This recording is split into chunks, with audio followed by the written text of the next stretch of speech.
I'm about to be a senior. I've lived here my whole life. I can't even imagine being anywhere else. I know. Me either. I don't know what I'm gonna do without you. She touches Maggie's face, wipes away a tear, and then slowly leans in and kisses Maggie. Maggie hesitates, is scared, but finally gives in, and the two stand on the dock kissing, not worried from the scene. Interior Connor house, Maggie's bedroom night. Maggie and Nico lie in bed facing one another. Maggie touches her face, her split lip, kisses her there. Nico winces a bit, but it's tender enough that the pain is forgotten. She reaches around Maggie's side and grips her back, her hand slipping under Maggie's sports bra. Quick cuts. Maggie and Nico have sex. Not much is revealed here. It's left more to the imagination. Later as they rest talking.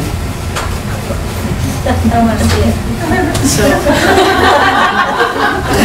Just a reading. Wait for the movie. Wait for the movie. So, when you leave? 2 months. We'll just have to make the most of it though. Are we okay? We're great. Maggie smiles and kisses her. Exterior high school soccer stadium day. Maggie is now surrounded by a new team of girls running, but she is lagging behind most of them and is way out of breath. Coach Hayes, thin, tough, about 35, stands off to the side of the track with another female coach. She holds a stopwatch. Maggie practically dives over the finish line. Most of the girls are already drinking water and toweling off. A couple of them snicker at her. Coach Hayes hands her a water bottle. I know you're not used to this heat, Connor, but you're gonna have to suck it up or do better than that. Maggie nods, sucking down the water. She glances at the other girls. And the rest of you need to step it up too. Anything over 21 on a 3 mile is pathetic. Hit the showers and come back ready to work tomorrow.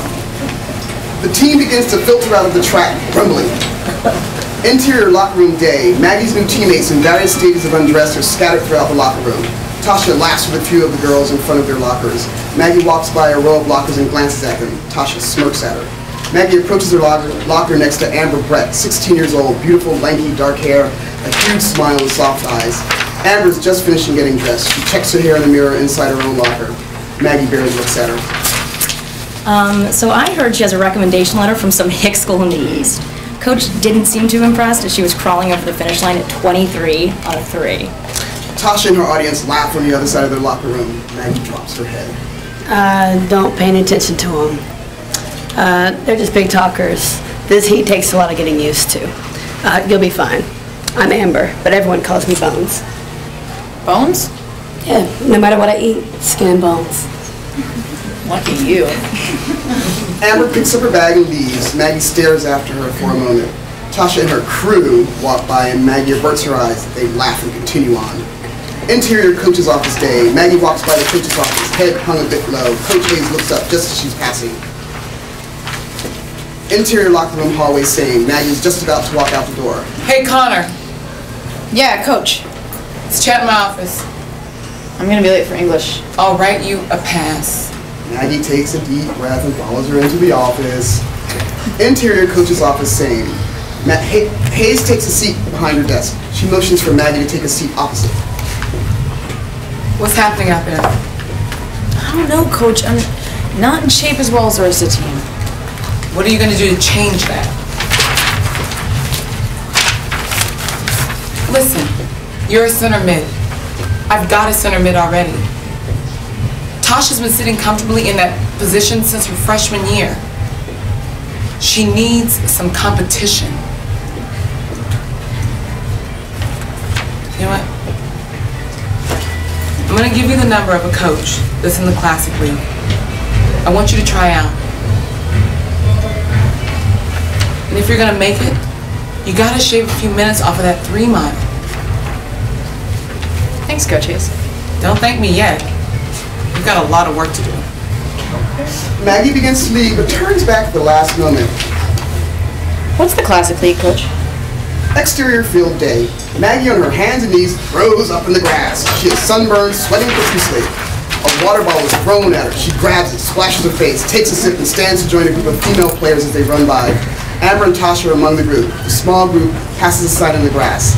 Dallas Strikers, Classic League soccer tryouts. Tasha glances back at Maggie and smirks.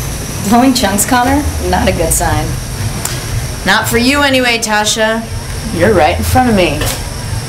Maggie smirks at her and pretends to purr. Tasha pulls up a little bit. Amber smiles to herself. The group of girls make their way to the stopping point where Coach Adrian Kessler, about 30 attractive ex-soccer players, stands. She exudes control and authority from every pore, but there's something softer too. Dallas will show it to you though. Now that warm-up is over, are you girls ready to get down to business? Series of shots. Maggie dribbles the ball down the short field. Tasha attacks, taking Maggie out in the process. Maggie does diving headers, one after another, to her partner Amber. Maggie and Amber do a dragging drill. Amber runs while Maggie clasps her hands around her waist and drags her feet. Maggie, with the ball again, does a quick move to pass another player, and passes it off to Amber on the wing. Amber goes to the goal and scores! Amber slaps Maggie to the high five. Adrian looks unimpressed. She nods to her assistant coach, who jots a note on the clipboard. More team running, sprints this time. Maggie is looking stronger. Maggie dribbles the ball and is attacked by Tasha again. This time she nutmegs Tasha, slapping the ball through her open legs and takes it to the goal herself. Tasha stands embarrassed in the middle of the field. Exterior field later. The sun is setting as the girls finally sit on the grass before Adrian. Many of them peel off their socks and shin guards. All are exhausted. This is just the beginning. I've been watching you all now for the past week. Some of you came into this and I took one look at you and thought, she'll never make it, she's too weak. And some of you pleasantly surprised me. Others, well, you know in your hearts how you did. We only take the best of the best. We can't afford to waste our time on players who aren't willing to give 150% all the time. The Classic League will get you into the college of your choice, will help you get scholarships, will take you around the world and introduce you to new cultures. The only thing you have to do is bust your butts and be the best. On that note, I'll give you the lineup for the under 19 girl strikers. Maggie stares down at the grass. The sounds around her become hollow. She looks over at Amber, who taps her on the back and smiles. Tasha is confidently making her way to stand beside Adrian and a few other girls who have already been named. Maggie glances back to Amber, but she is gone also as she is making her way to stand next to Adrian. There's only room for a couple more. She peers around at her competition. They all look scared. Another girl leaves. There's only room for one more. The sounds come back into focus. Final pick, Maggie Connor.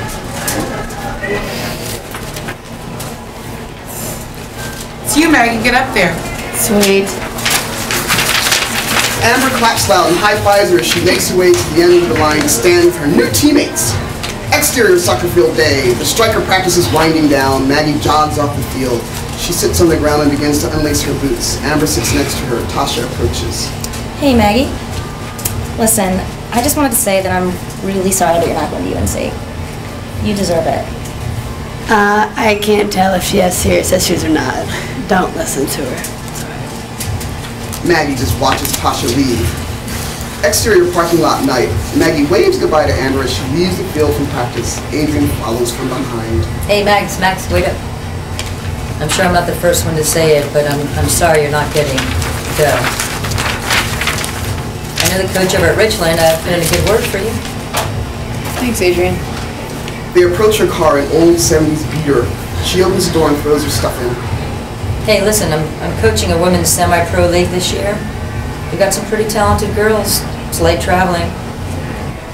Can't hurt, right? And you get paid $150 a game, and traveling, you'll make $200. Just think about it, okay? It's something. Yeah, it sure is. I'll feel 50 years old. Yeah.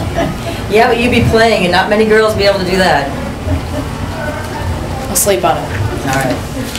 She shuts the door and pulls out of the parking lot, leaving Adrian to stare after her. Interior Adrian's house night. A celebration for Maggie. Her teammates are there. Adrian, her parents, friends, etc. Maggie might be a little drunk, sitting on the porch railing with Adrian alone, having another beer. It feels good, right? Maggie nods. Something's still missing. Adrian leans against her, drunk too. Take it in, number 11. You're going home. Maggie smiles, watches her friends and family party inside. I owe you so much. The only thing you owe me is to be a good player. Be the best player, and you owe that to yourself, too. I know you have a lot of shit going on in your head most of the time.